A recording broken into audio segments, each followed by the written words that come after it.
لا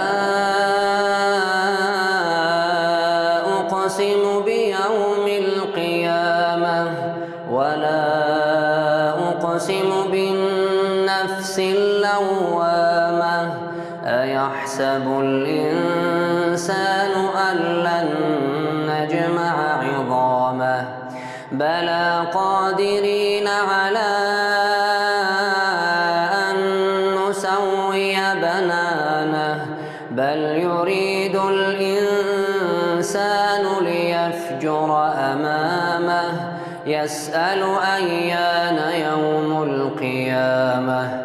فإذا برق البصر وخسف القمر وجمع الشمس والقمر يقول الإنسان يومئذ أين المفر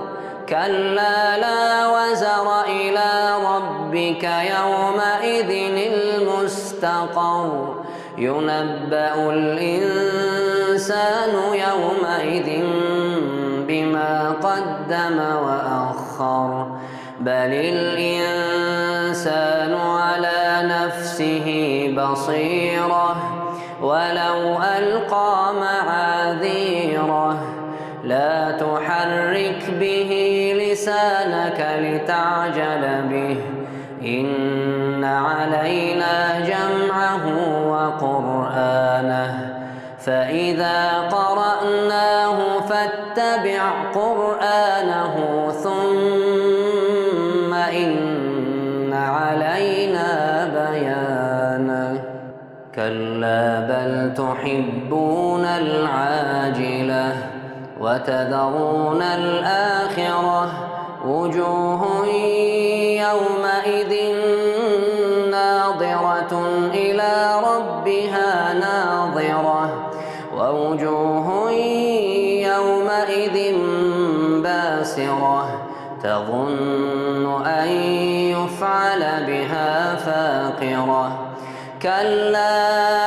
إذا بلغت التراقي وقيل من راق وظن أنه الفراق والتفت الساق بالساق إلى ربك يومئذ المساق فلا صدق ولا صلى ولكن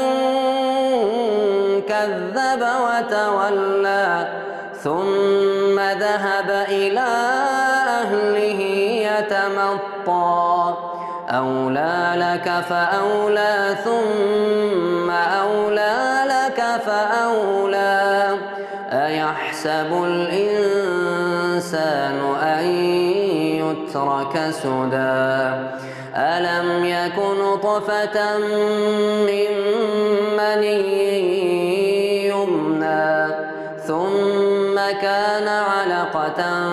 فخلق فسوى فجعل منه الزوجين الذكر والأنثى أليس ذلك بقادر على أن يحيي الموتى